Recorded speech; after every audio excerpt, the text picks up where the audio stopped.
This is the Run Home with Joel and Fletch. You got Barney and Philpy for your Friday fun one, and we were talking about it earlier. Obviously, the big news in rugby league is that PNG will have an NRL side from 2028, and to talk all about it, we've got former Storm and PNG International Marcus Bai on the line. Marcus, welcome to the Run Home. Hi, thank you, Mark. Appreciate it, and good to be on board, mate. Now, obviously, NRL fans will remember you from obviously 162 appearances for the Melbourne Storm, 75 tries in the NRL. Obviously, you played also for PNG national side. Mate, just talk to us. There's been a lot of build-up around this. It's sort of been rumoured to be coming for a long time, and now that it's sort of a reality, the reaction on the ground here in Australia has been largely positive, but a lot of questions, I suppose, from here. Can you just explain to the Run Home listeners what this will mean for the actual PNG side of it? What does this mean for PNG rugby league players on the ground over there?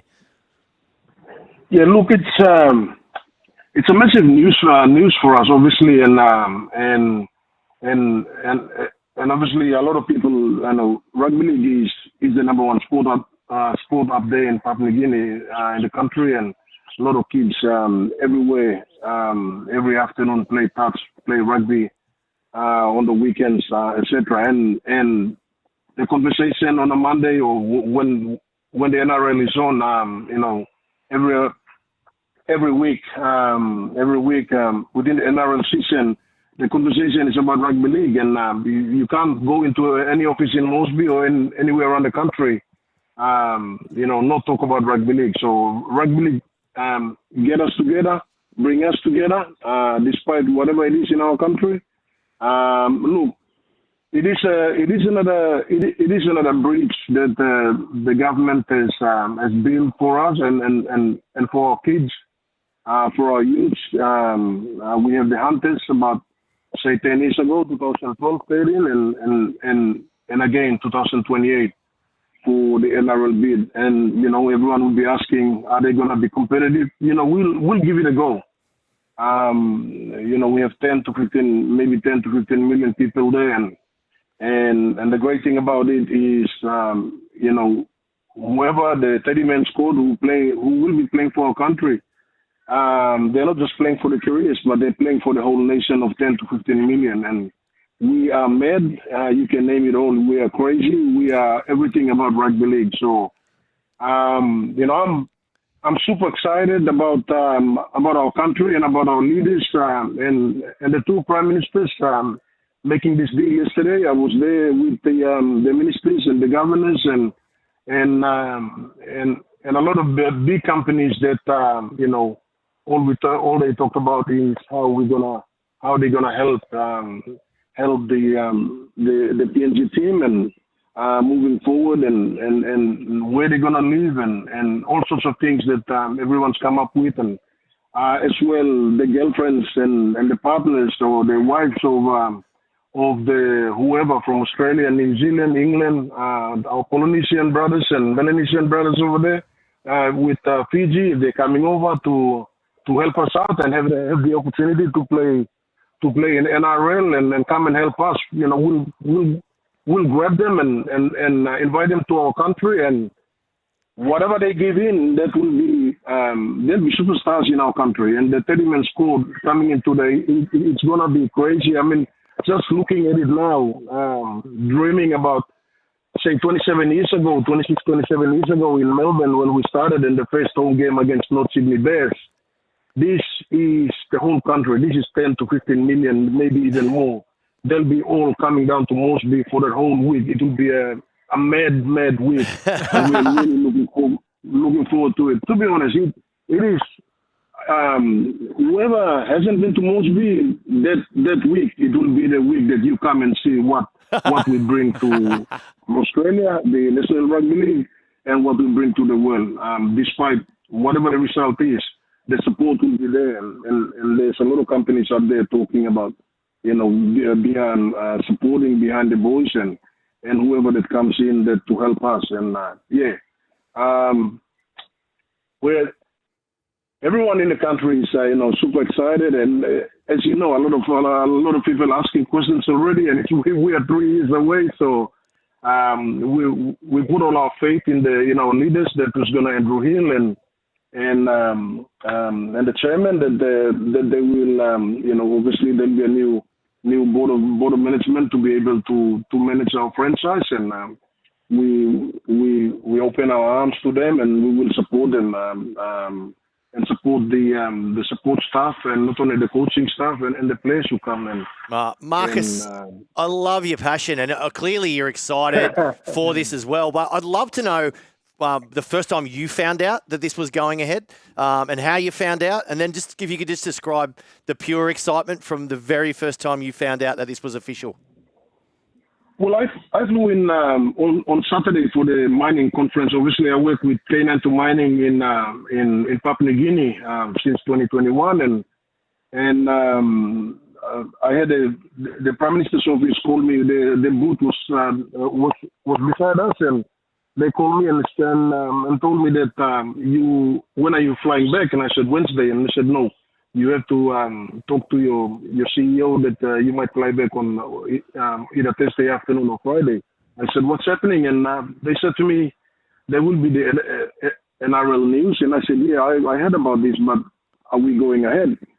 And then my CEO, John Lewins, said to me, we are changing your flight. You're flying back to Gold Coast on Friday and back to work on Saturday. So I was extremely excited. And then I went ahead to find other rugby league major sponsors and PNG RFL chairman and the vice chairman, the CEO, to ask them if this really said yes. So we were all excited, hugging each other, and yeah, it's a history for us. And thank you to Australian Prime Minister and his government and the Australian people. We are grateful.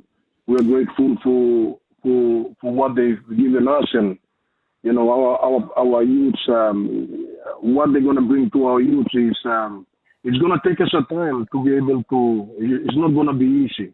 We all know that, and it's going to be hard to invite or to sell what we're going to sell to the young Australians and New Zealanders and Polynesians, Melanesians, and of course our brothers all the way in England. If they want opportunities and don't make it anywhere, come to us. We'll be happy to have them and support them through what they can give, what they can give us week in, week out. Hey, Marcus, now, mate, obviously, I think we know theoretically how, rugby league mad it is in Papua New Guinea, and I was lucky enough to go there earlier this year, and I saw it for myself. How just this is a country that is absolutely frothing for rugby league. Now, you obviously, mate, you won an NRL premiership. You played obviously in the Super League as well, but you've had a storied career. When you're back home, how are you treated? Because I've seen people with, much less storied careers who don't have that connection with Papua New Guinea get mobbed in Papua New Guinea. How are you treated when you're there, mate? Look, I retired 2006, and it's good. People recognize your efforts. And I appreciate all our Papua New Guineans, and not only Papua New Guineans, but the expatriates, Aussies and the Kiwis and the English people and the people that will live in Australia and come back and work in the mines in the other industries, oil and gas, and it's always nice. I spend 30 seconds or a minute so they want photos, and this young kids who.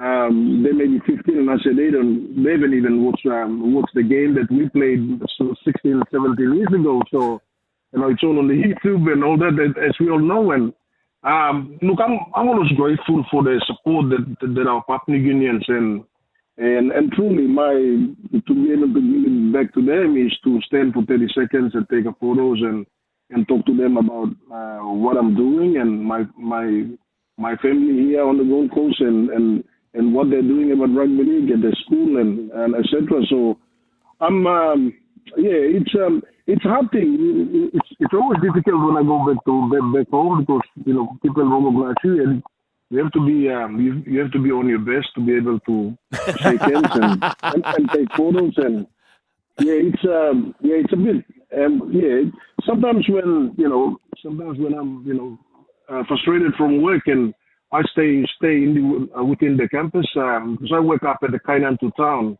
And I stay there and not to come out because sometimes you get really frustrated and people come and tap you, and it's kind of in an aggressive way. They give you a hug and it's all different people giving you a hug and etc. But it's a lot of rugby players, Brad Fittler and all these boys. They go up there and Barney and Fletcher, they all went up there for and they saw what it's like, and they're bigger stars than some of us. But it's you got to accept it. You got to accept it and say hello and move on the next 30 or a minute, 30 seconds or a minute.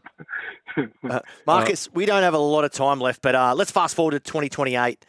Would you love to see a Papua New Guinean coach head up the team for the first time? Look, to be honest, whoever the board and the CEOs and the organizers, obviously time will change over the next 3 years. That depends on our experiences. Our PNG coach experience and Michael Maroon went through the Hunters, but that's a different beast to the NRL, and there's a lot more things to have an experience there, but being coached under some of the best with Chris Anderson and Craig Bellamy in the first year 2003. So we'll be we'll sit on the fence there and we'll support whoever that is has come on board, and we all as a nation will support them and give them 2 to 3 years to be able to get their team and hopefully they can pick good players to come up and form a team to be able to start performing well and winning games basically. Yeah. Oh, Marcus, mate, thank you for joining us on the run home. I believe you're flying back to Moresby tomorrow. So send our best to everyone over there. Send our congratulations. We're all looking forward to a PNG side, I think, in the NRL. This is one of the ones we really want to work. Thanks for joining us on the run home, Marcus Bai. No worries. Thank you so much.